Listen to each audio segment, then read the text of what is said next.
So the last thing we heard was that Tornus had Rapuacia had grabbed the sword of his charioteer Metiscus idque diu, and so for a long time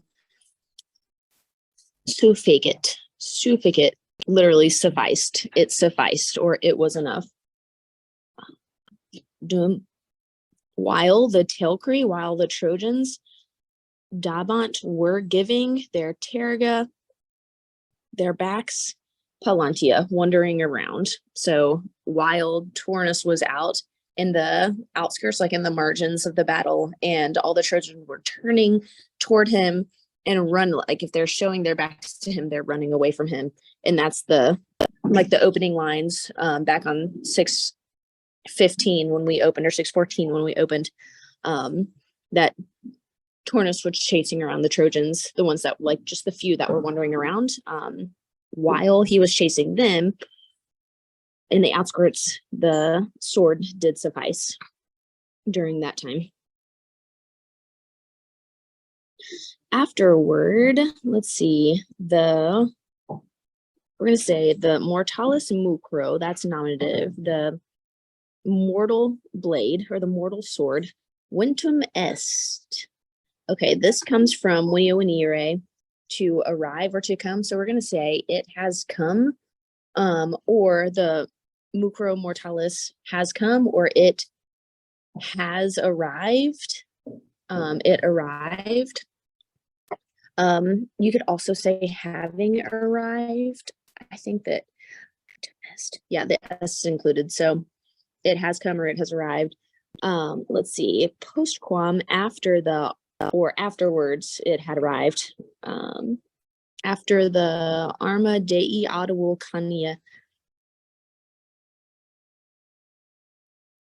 After the mortal blade had come or arrived to or toward the Vulcanian Arma.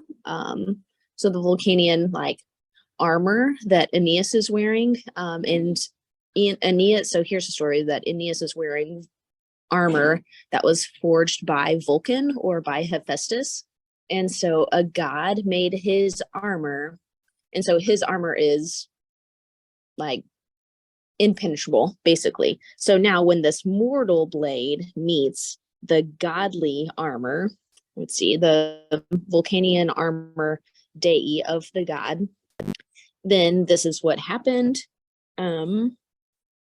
Let's see, it dissiluit, it like dissolved, or it like fractured. Let's see, we're gonna say, so where are we? Here we go. Kill, just as glacies futilis, just like futile, what's the word? Ice. Ictu, at a strike. Okay, so if you have like I forgot the word. So if you have like a piece of glass and you drop it and it shatters into a million pieces, that's kind of the image that we're getting about the mortal blade having struck the immortal armor. It just shatters into all these pieces. Ictu and resplendent. And let me tell you more about the fragments. They resplendent. The fragmina, so the fragments of this mortal sword, resplendent, are resplendent. They are shining in the fulva hyrena, in the on the blonde sand or on the yellow sand. So it looks down and sees on the dirt, like on this sand, it looks like broken ice, like just the sword just scattered everywhere. So it's also at this moment that he's like, oh crap, we're not in a good situation. Ergo, therefore, amens Turnus, out of his mind. So if you look at the word here, amens, MENS, like men's, like mental or mind. If you have the in front of it, the is like means from or away from, like absent. It's just the AB.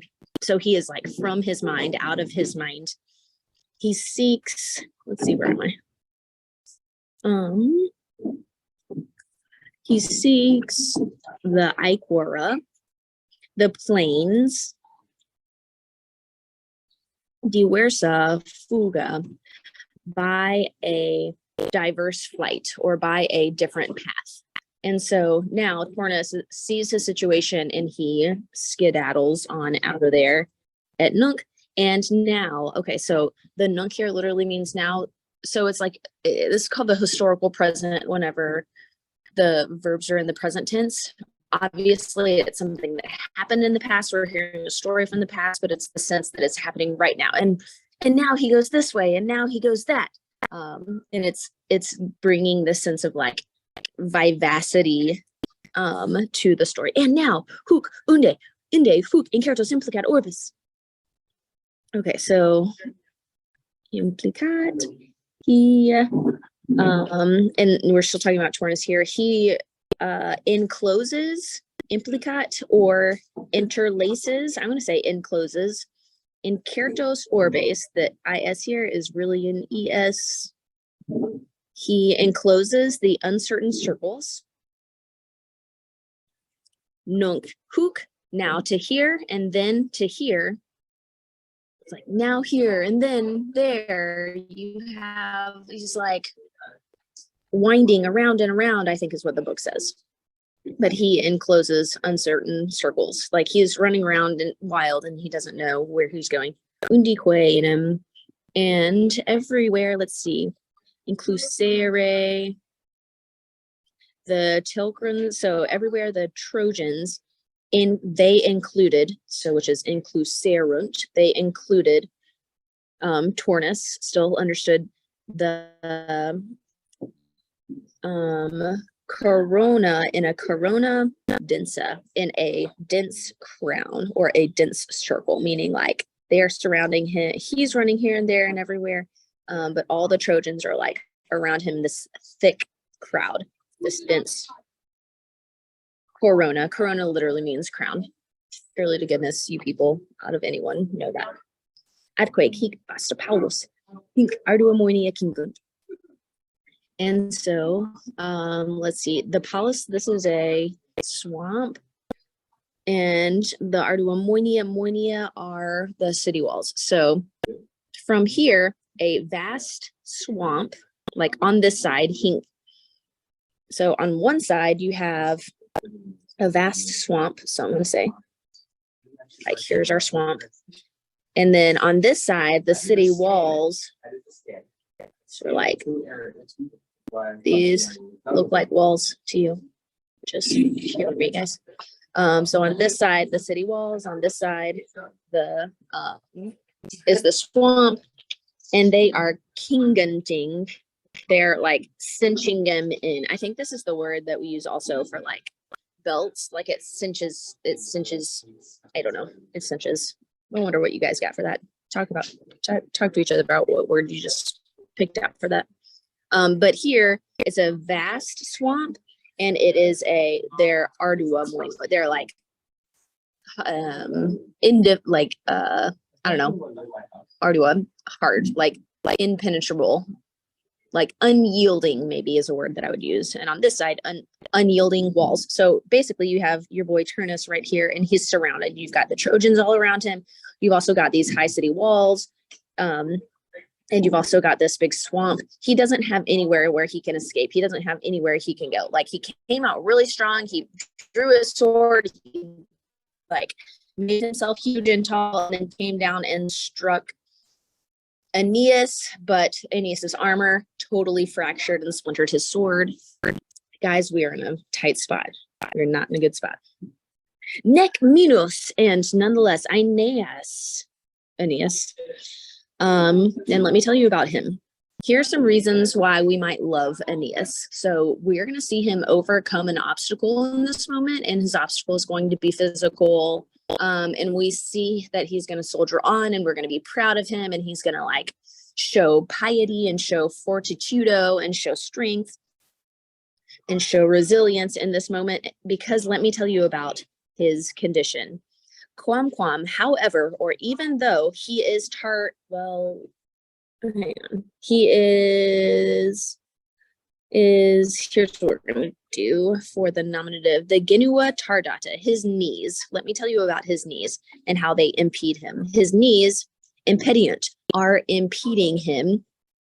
Interdum, meanwhile, at that time, and his knees are impeding him.